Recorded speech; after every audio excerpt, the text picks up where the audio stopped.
hello, my beautiful, fascinating Renaissance ladies.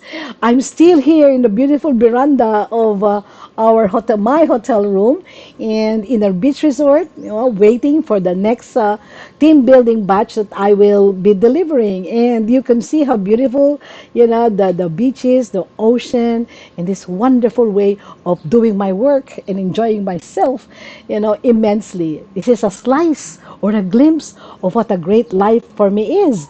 Right? In episode 2, I shared with you my personal manifesto. It is a written document for everything I stand for and everything that I want to happen, in living the autumn of my life. And if you notice the introduction page of my channel, it says it has there the title, My Season of Life, and then underneath that, 60 years and beyond. Right? And then in the middle, my name, Miss Malu Cervantes, and under that, okay, my personal manifesto. Okay, that states aging gracefully, aging wisely, aging elegantly. Right?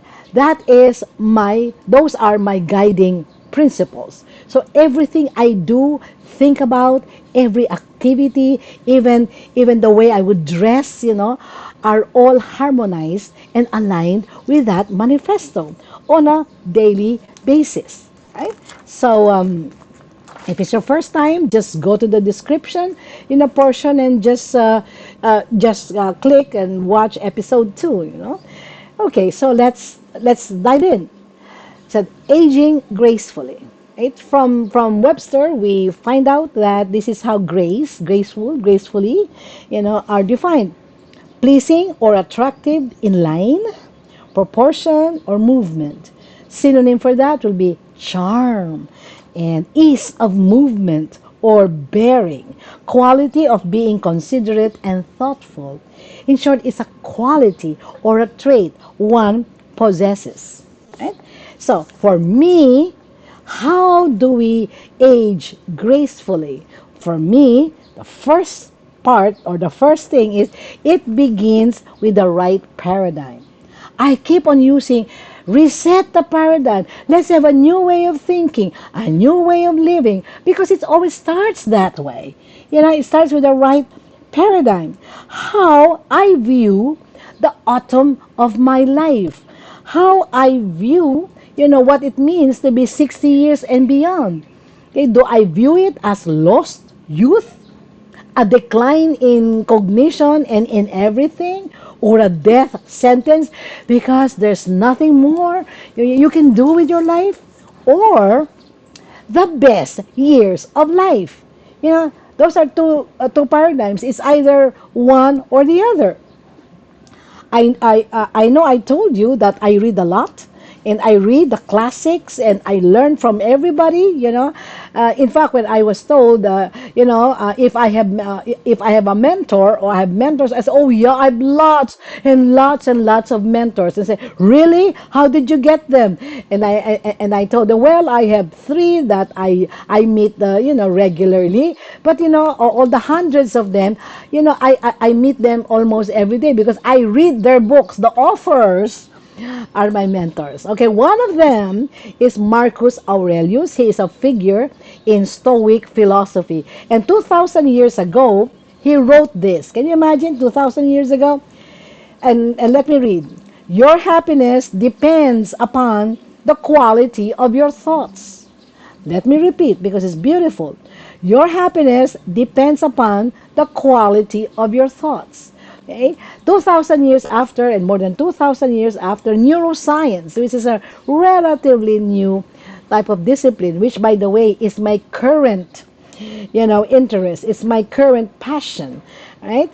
And neuroscience bears this up, right? It says, if you constantly focus on the positives, you will neurologically rewire your brains to see the positives. Okay, so the neural pathways rearrange themselves, and you are given, you are given the beautiful thing of seeing positives amidst everything that's going wrong, in society everywhere. Unfortunately, it's also true vice versa. I mean, if you condition your mind to see only the negatives, you will miss out on the positives. Now, caveat, my ladies. Okay, this is not to be confused with toxic positivity. Positive thinking gone awry, which means, okay, toxic positivity totally denies the existence of anything negative, even legitimate feelings of pain and suffering, and frustration. These are legitimate. Like you hurt your ankle, of course you're gonna feel pain. You can't say, oh, there's no pain, there's no pain. I just need to think positive and the pain will go away. That's not what this is saying. This is not what Marcus Aurelius is saying. He's saying that we have to accept every circumstance the way it is. The way it is. If it's painful, it's painful. If you are grieving because someone else in your family dies, of course you are grieving. Yet, intentionally transcending, okay, its darkness and ugliness, because you could see some positive outcome from it. Okay? So let me deviate a little bit. Okay? I wrote something, all right, because I was looking at it and I thought it was beautiful. Okay, let's see how it works. Okay, the quirks and perks of aging. Yan. Because in episode 12, we saw how people view retirement, which is very positive, how statistics and studies show what happens to people who retired. Okay? And this is beautiful. It says, wisdom. As you age, you accumulate wisdom. Great. You have made enough mistakes to write a bestseller titled 101 Ways Not to Adult. Oh, diba? It's so humorous. It's the bright side of aging. Number two, selective hearing. I like this. It says, forget noise canceling headphones. Aging gives you a built-in selective hearing. You can tune out unwanted conversations like a pro. Number three, napping skills, taking a nap. Napping becomes an Olympic sport. You've mastered the art of the power nap. And your gold medal is your comfy recliner. Very humorous, isn't it?